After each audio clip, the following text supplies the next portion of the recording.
All right, welcome back everybody to Financial Control for Life. My name is Stephen Devlin, President and Chief Wealth Architect. My co-host Michelle Devlin is not here, but she sends her love to everybody. Instead, we have an amazing guest, someone who has just made a huge impact in my life, a mentor, a friend, a coach, just an incredible human being, the famous and the funny Garrett Gunderson. Welcome, Garrett. I mean, I'm funny, but you're Mac Dev. You know what I'm saying? Mac Daddy. Yeah, it's fun. Yeah, the Mac Daddy. That's awesome. Well, just an incredible opportunity, privilege, and honor to have you on our podcast today. I think it's really important for the audience to understand a little bit about you. I'm going to unveil a very important book that I think everybody needs to read that just has changed my life in so many ways. Because of your vulnerability, because of the ability to talk about money in a different way is huge. So what I'm going to first do is just read the bio from this book, and then I'm going to unveil it. It's just an amazing, amazing book. So Garrett Gunderson is the author of 9 books, including multiple Wall Street Journal bestsellers, with Killing Sacred Cows hitting #1 and making the New York Times bestsellers list. His book, What Would the Rockefellers Do?, has been consistently among the top 5 titles in Amazon's wealth management category since its publication. Incredible. Garrett is a speaker, uses entertainment to educate. His theatrical keynote illustrates the principles in this book using humor, storytelling, and music. Garrett's comedy special, which I wish I missed because of COVID, The American Ream, produced the Emmy winner Marty Callner, breaks down all the myths around money through an original stand-up show he performs for corporate events. Garrett enjoys his time at his cabin, especially one-on-one immersions with clients where he teaches them how to create their richest life. You can follow his blog, like it's 2006, at garrettgunderson.com/musings. And the book we're going to talk about today is Money Unmasked. That book was 80-some thousand words, and I got it down to 40,000. So I was like, when it's 80,000, it means the author's gone too far. And if you get it down to 40,000, you can make it about the reader. And so I think that's my favorite book I've ever written. And so glad that you've been handing it out and giving it to people. Well, when I had the opportunity to come down to your place, do some work, and have the ability to get like 250 copies of this book, I said, man, I got to get down there and get these books. We make it a rule that anybody that's interested in learning about money, they're going to get a copy of this. I think for me, because you write so well, it's easy for people to understand. What I love about this book is it really shows your core, your vulnerability, your ability to teach, your willingness to help people understand money, and really to go back to your past, the scarcity abundance side of things, right? So I kind of want the audience, why we want to talk about this. Well, the topic really is to unlearn, unlock, and take back control of your finances for life, right? And we want to talk about 3 key things today. So the first one I want to ask you a little bit about is the scarcity mindset and your background, how it all kind of started, how it shaped your life to write this book, and just growing up as a family with a coal miner's father, right? And then business partners also passing on. A lot of things have happened in your life, which goes into the book, right? So I want to kind of ask you a little bit about how that gave you inspiration to write this. Yeah, because I didn't really understand money growing up. I just thought it was something to hold on to, not necessarily something to utilize. It was all about what I could save, not necessarily what I could create, because that's what I knew. Because my family, that's the ideas that they had. And so we were kind of misers when it came down to it. Now, my family was rich with love and taking care of each other. And I feel very fortunate, but not necessarily having deep understanding about what money is, how it works, how the world works that way. So this is like a pretty big journey to write about, because I've been in finance for just over a quarter of a century now. And I learned a lot, because early on, I kind of brought that notion of let's just scrimp and save and budget and sacrifice and delay and defer and, set money aside, without really considering quality of life, without really considering about a full investment in myself or people investing in themselves, or without a full thought of, hey, this game's about production. No one shrinks away to wealth, and that you are your greatest asset, not some stock, bond, or piece of real estate. I thought it was all about save yourself rich, but no one shrinks away to wealth, as I just said. So I had to break that mold and that notion that my family had, that money is scarce, it's limited, it's hard to hold on to, that, if someone's too wealthy, they probably did something wrong. And, we were just blue collar workers. And that was a challenge, but even coming through that myself, then teaching that to my parents and showing up for them in their life. And, like now they go on trips every year and they're enjoying their life, and they're retired because I'm not a big fan of retirement, but if you're a coal miner, I'm a pretty big fan of retirement. My dad was a coal miner. Like, you definitely want to retire from that. And so in this book, it was more about like, what are the things that create success and sabotage subconsciously? And it was like, what are the things that hold us back because we don't have permission to succeed? Or the questions that can have us rethink everything when it comes to money so that we can create a much bigger, better, brighter future without having to sacrifice today. Because I think in my early years, I just thought I'll just work so hard that I'll make a bunch of money and then I can one day live a better life. But the problem was my wife's like, yeah, you work so much. Like, where are you? That's not what I signed up for. And I was like, okay, yeah, that hurts, and it was a hard time to get through. So yeah, I'm pretty vulnerable in this book because that's what we need with money, right? We need people to like actually tell the truth about it. Most people feel guilt and shame with money. They feel like they should be further along. They make investment mistakes trying to catch up or chase or speculate, hoping for a Hail Mary to work out. And the reality is, if we could really get to this world of value creation, if we could really understand our money persona and understand how to create a winning game versus get stuck in scarcity, the whole world opens up. And yeah, it was my pleasure to write the book. I actually wrote every word, and there was no ghostwriters, which was a really good experience to be like, I like writing. I like sharing this with the world. Yeah, I know, because you deal with scarcity all the time, and even think about what we learned from our parents and what kind of learning did we get from money back then. I didn't get Right. any. My parents split when I was 5. I had to just kind of learn as I got into work. I knew I wanted to make a lot of money, but frankly, I didn't know what to do with it. And I made poor decisions with it until I got into learning about value creation and that abundant thought process. But I think it really comes down to our inner subconscious and those limiting beliefs, right? Right. And they're hard to detect sometimes, right? The obvious lies are easy. You see it, you're like, that's obviously a lie. These things are really subtle. Scarcity can be really subtle. It can be very convincing. It can have us believe that that's our reality or destiny, or that's just how the world is. And we kind of become numb to possibility if we succumb to scarcity. Instead, it's like scarcity is all about competition, and prosperity is more about collaboration.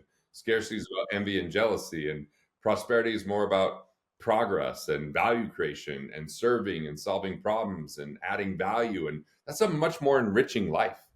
Yeah, it's huge. Mindset around that can just change the game Yeah. on our thought processes around making decisions. And I think one of the biggest things I learned about from you is creating value and knowing whatever you're purchasing does create value in your life. I mean, what happens when we're consummate value creators, where a lot of people, Stephen, they show up and they don't give the best who they are because they're afraid, well, what if my idea gets stolen? Or what if this person doesn't give back? Or there's all these kind of faulty notions. I'm like, what if you just give all that you can? Yeah. Will you get taken advantage of? Sometimes, but you'll have the advantage of being a value creator. And if people take advantage of you, you could just stop adding value to them and give it to the people that aren't just entitled and enabled, but the people who are appreciative and want to give back. And all of a sudden, I think there's so much potential that's kind of hidden and trapped because people won't just add value and think abundantly enough to do it. They're too, I'm afraid, or what if this, or what if, like, and a lot of it is people don't even know how to ask for value. They don't even know what value they're looking for a lot of times, right? Like, I always, if someone's like, "Hey, what can I do to help you?" Oh, I'm always looking to get more books out there. Do you know good stages? Do you know good podcasts? Like, I always know things to ask for. But a lot of people, they'd have a lot more wealth if they knew how to receive, if they knew how to ask for support and were willing to receive that support and felt valuable enough to receive that support. But I think a lot of people are too busy being busy, too in the hustle and the grind to take some time for themselves and to figure out what they really want in life. And it gets so easy to get in that trap of scarcity, which is either playing not to lose, holding on to what you got, or playing to win, chasing the future at the expense of today. And, I'm listening to Rick Rubin's book, The Creative Act, and he says sometimes it's not play to win, it's just play to play. And, sometimes that's the best way we create value, is just being with someone, just enjoying their company, just making someone laugh, just being together, but then it could be just making great connections. Then it might be using our mind because you know so much about money, and especially how people have an alternative to so much of the financial institutions that aren't really in their best interest, and that helps them kind of capture a lot more wealth, and the stuff you talk to your kids about. I mean, that's something that's extraordinarily valuable for people. And if they can have that conversation, it can completely change their family's financial future and their destiny.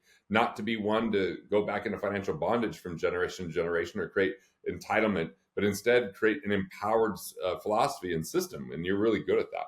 Well, thanks, because our whole core is about understanding what's important to people around money, understanding the core values around their sole purpose, and making sure there's a roadmap to get to where they want to go. And it does take pain, does take accountability, some tough love at times, because they're going to do that work to get that financial house in order. And that's where I get my best benefit in my life, is seeing people succeed when those goals happen and it's aligned with their value system around things they want, places they want to put their money, right? So that's huge, the scarcity, the abundant mindset. We talk about destructive aspects of finances and cash flow, and really narrowing down where is your money going. I think that's a really important task for people to take that exercise to see if there is the leakage, right? You talk about that a lot. Yeah, I call it mindful cash management, right? Like the first piece is, let's just categorize expenses. Are they destructive and we should get rid of them? Are they lifestyle and we should just pay cash for them? Are they protective? So we're addressing insurance and liquidity and asset protection and legacy planning. Or is it productive expenses? I pay for something and get more back, whether it's an employee or a technology or a financial instrument. And so just classifying expenses. And then the second thing is, look and say, where might you have leaks? Are you overpaying on, non-performing fees of an investment portfolio? Are you not designing your insurances properly and you have duplicate coverages? Or are you having loans that you could either restructure or refinance or reallocate funds, or maybe just, how much you're paying in tax, and is there a strategy that you could employ? So if we could plug those financial leaks and then categorize the expenses, increase the right ones, manage the ones that are helpful but don't necessarily provide assets, and eliminate the ones that are destructive, then all of a sudden you're getting further ahead, 10% or more, just with mindful cash management, being efficient with your money. It's not about taking more risk. It's not about working harder. It's just about having the financial wherewithal and savvy to support this. And the whole game changer around cash flow index that people need to learn about is which debts are destructive, which are not efficient, which ones are efficient, how to unify, right? Instead of consolidate, I like the word unify, and figure out where we're going to put our energy, which one is not a good one. And that's what I really love teaching as well, that we learned from you too around that cash flow index strategy is huge, I think. Yeah, so we just take a loan balance and divide it by its monthly payment. If that number is greater than 100, it's a fairly efficient loan. If it's less than 50, it's a very inefficient loan. So it just lets you know, like, do you need to restructure that? Do you need to attack one of those loans with a really low cash flow index? Because it means it's a cash hog, it's requiring a lot of cash flow without getting a lot of money. So that would be part of the cash flow index. There's also like the investment side of that. The investment side of the cash flow index is, hey, I put money into something. How much cash flow is coming off of this? And ultimately, if you're not getting any cash flow, that's a really poor investment index on the cash flow index. Yeah. If you're getting a low number, it means you got a big powerhouse worth of cash coming off of the investment that you made. And unfortunately, most people are not focused enough on cash flow, and they're focused too much on accumulation and net worth.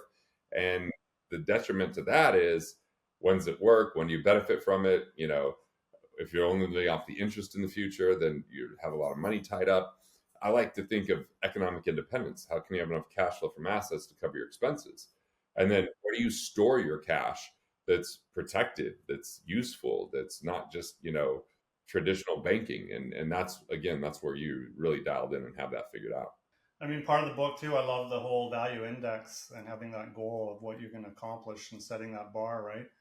Because we all have this comfort level where we say, yeah, I'm going to make 10K a month, 100K, million, whatever it is. And how are you going to get to that value index number? Can you talk a little bit about that in the book and how that was a big impact in your life? Yeah, that's a big, like the book's first words are, what would you do with $1 billion? That's how we open it. Because the first time I thought of that, I was like, I don't know. That's too much money to spend for one person. Mm-hmm. So you have to like, what would I do? So I realized I felt like insignificant and small. So I'm like, oh, I don't even think big enough. And why am I thinking so small? Is it because I'm afraid? Yeah, probably. Is it because I'm in scarcity? Oh, maybe. So like that question haunted me. So I was with my business partner Les McGuire at the time, and we went through this exercise called the value index of like, what would you do with this amount of money, and then adding more and more each month, and finally finding where do people flip and they stop thinking of what they could get with the money and what they could buy and what they could do, and start thinking about how they might support others or how they might transform an industry or how they could add more value. And that's that value index. What number would it have to be per month?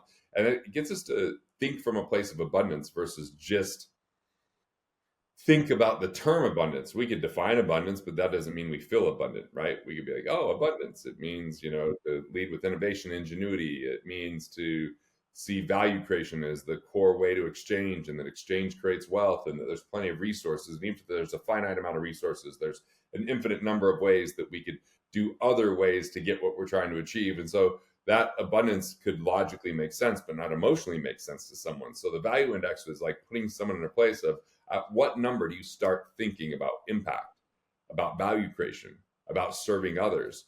And that's a game-changing place for people to be. It's not, I'll do that when I have this money. It's, if I do these things, Yeah. the byproduct will be more money. And so that switch is a game changer. It's huge. Yeah. And be brave and put that number out there, right? It's an exercise in the book, right, that you can go back to and start building on. So I love that part. People feel embarrassed when their number's really high. Yeah. I'm like, that's fine, because sometimes it's just, that's how it is. It's like, some people have a high standard of living and they don't think about it. But it's not about judging yourself. It's just about understanding, like, you're not going to get to the number that you want by simply working harder. Yeah. It's really about collaboration. It's really about abundance. It's really about bigger vision. It's really about vision being the container in which we create value. And the more value we add, the more dollars follow that value. Yeah, I mean, remember strategic coach, the lifetime expander, and thinking, okay, my lifetime expander number was 120 years old. So when I did that exercise, and it was like, wow, that's kind of cool. When you start thinking that. You've got a long time to live, man. A lot that you could do. How crazy would it be to retire at age 65 and you're just barely halfway through? Yeah. It's like a team picking up at halftime. It's like, I know. Okay, well, yeah. You got time, right, to get it done. That's awesome. Number 3 thing we want to kind of talk about, vulnerability and shadow personas. That was a big part of the book, right? The miser, the high roller, the conservative, the striver, and where that relates, because I think everybody has part of that, right? Yeah, the miser plays a game called preservation, and they just end up with money that they never spend because they're addicted to holding on to what they've got. Yeah. The conservative plays a game of accumulation. They end up with money that they can't spend because they're afraid they'll never have enough.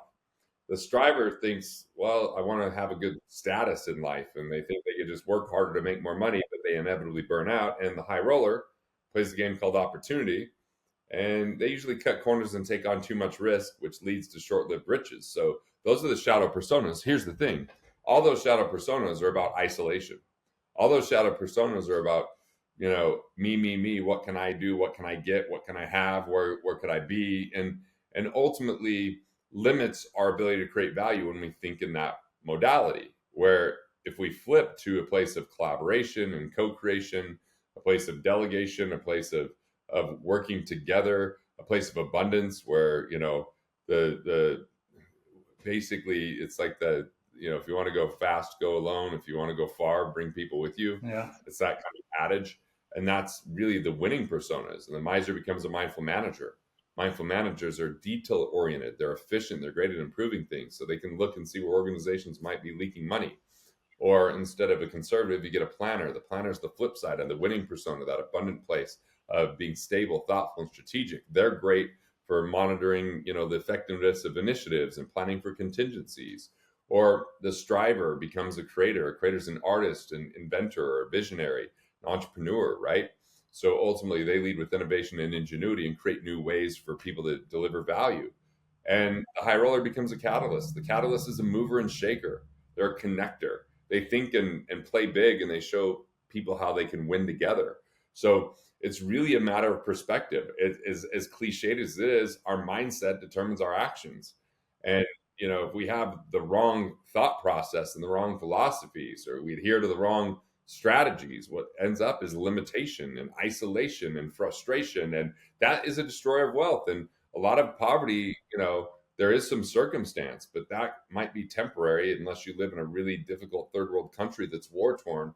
If you're in most countries, you have an opportunity to be prosperous. It's just that your mindset might not get you there. If you think that if you play the victim, if you blame, if you won't take responsibility, if you're focused on what's wrong instead of providing solutions, like, it's really a way of being. And that perspective is what creates prosperity. Yeah, I love that. And in the book, you can do the quiz, right? Yeah, Around the personas, understand them a lot clearer and how they relate to you, the creator, and where you kind of fit in. totally. It's, you know, miser stuff can happen. All of them can happen to everybody, right? Yep.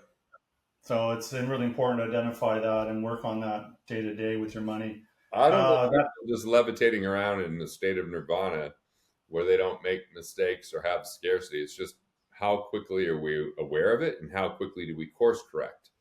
mhm. And that's the key. Yeah, I know I'm a striver, so I try to create for sure. I'm striver. Um, I'm mostly when I'm in my shadow persona, and when I'm in my winning persona, I'm a creator. When yeah, I'm a creator, I'm more present. I'm not overwhelmed. I don't take on too many projects.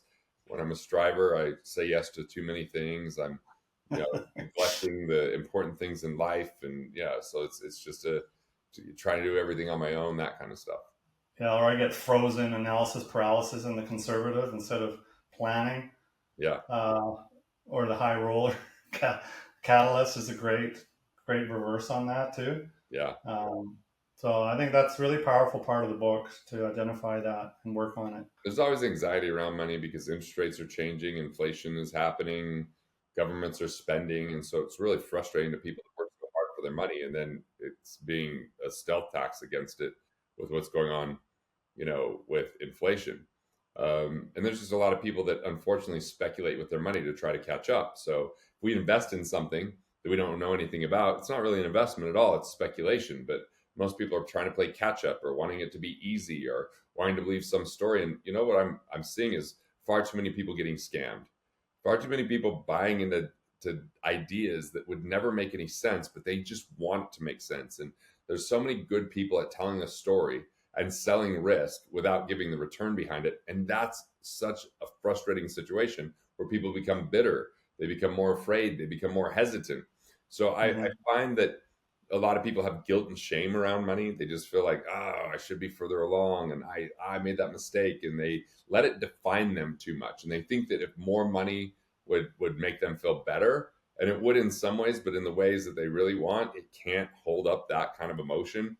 Like, I look Mhm. at money as being something that's really good at helping rent happiness, but not really great at providing permanent happiness.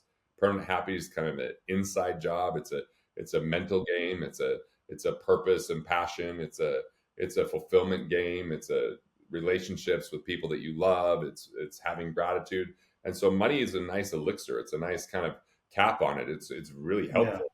But by itself, it's just a bad solo artist. It's a better mix of in the ingredients. Yeah. Well said. That's awesome. Yeah. I mean, it's incredible to have you here. I think there's some key takeaways before we wrap up. The mental and the relationship capital. I think it really emulates what you and I are doing. Like the relationship capital, the mental capital brings financial capital by bringing collaboration together. And hey, I'm not afraid to ask you, hey, am I able to do some things, learn from you? You know what I mean? And vice versa with me. It's like, that's huge. And because I can send you clients, because I don't know all the laws of Canada and you do, what it allows me to do is write more books, which I love to do. But I want to see people get taken care of. I don't just want them to Yeah. have ideas floating in their head that don't translate to their life. And so that's a perfect collaboration. Like, I can focus here, and I mean, you're writing and doing that kind of stuff, and I've been a little bit part of that journey, which is great. But if it isn't for people like you, I don't have 9 books. I might be at best one. Collaboration. And the thing that really, the moving part of this book is the love movement at the end. It kind of talks about, you hear that, you think about John Lennon, right? Yeah. Can you kind of elaborate a little bit on finishing off Totally. this podcast with that ending chapter there on love movement, where that came from? It's easy to express love when we feel completely safe and that there's no way we could get hurt. The problem is that's not very often that happens. So I've really been taking that last chapter and applying it in my life. Flight delay, I go, what would love do? Someone, I'm being impatient and I'm about to get to a counter and talk to someone. Why am I bringing my impatience to them? They already have enough on their plate. What would love do? Stakes are high. Things aren't going well in a relationship. What would love do? It's like a really important context. And what I find is the more love I give, the more love I can give. And, it's like a muscle and it's ever abundant. You don't cap out. You can keep going and going. And gratitude's a real gateway for that. And if you have those moments where you're not feeling great, go like, what would love do? It's a little bit cheesy, but it's such a helpful thing. I've just become, my wife even said the other day, you just let cars go in front. Like maybe I'm becoming Canadian. I just let cars go and I don't rush. And I'm like really nice to all the customer service people, which if I think in my 20s, I was an ass so many times, so embarrassed about it, but I was bringing my momentary issue or my momentary emotion into people's lives in a way that wasn't positive. And so I still process my emotions, but I do it through writing. I do it through conversations with experts and counselors and mentors, so I could show up for the rest of the world in the best version of who I am. And that's what love is. I mean, I think that when we're seeking money, what we're really looking for is validation and respect, love. And ultimately, what if we just had love and we gave love? We would find the validation that we were looking for within ourselves and the respect, because we love ourselves enough not to care as much about everything else. So I'm not saying it's an easy task. I'm just saying it's ridiculously helpful and something that's transformed my life. Powerful. Think about what they're going through and having that kindness and patience and bring that up in your mind. It's awesome skill to develop. Huge. Yeah. So where can you get a copy of this? Well, you can obviously reach out and find Garrett, as I said earlier, at garrettgunderson.com/musings. Also, if you book a 30-minute discovery call with me, Stephen Devlin, because I love to help and care about people, I'll be willing to give this book to you complimentary as well. So there you go. Love it. They get a session and a book. Yeah. That's a good deal, man. Because you'll help them out. That's for sure. Well, thank you so much, Garrett. It's been awesome. I'm really very grateful to have you on this podcast. And have a great day, man. Thanks again. Take care. See ya.